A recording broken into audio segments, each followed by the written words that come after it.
लहरकीअ जे Pearson जोड़े पुट जे नाइंसाफ़ियनि जो notice वठी तहफ़ुज़ जी अपील कई आहे।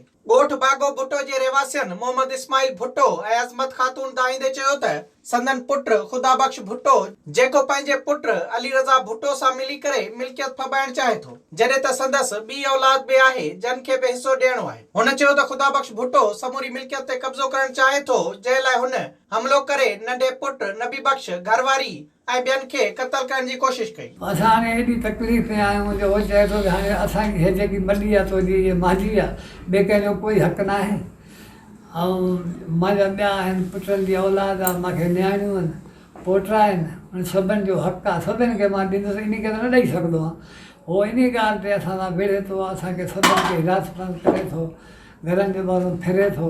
पीरसन ऐं संदसि घर भातियुनि अपील कई त खेनि तहफ़ुज़ ॾेई हयाती बचाई वञे। विज़िट कयो अवामी आवाज़ मीडिया ग्रुप जी वेबसाइट awamiawaz.pk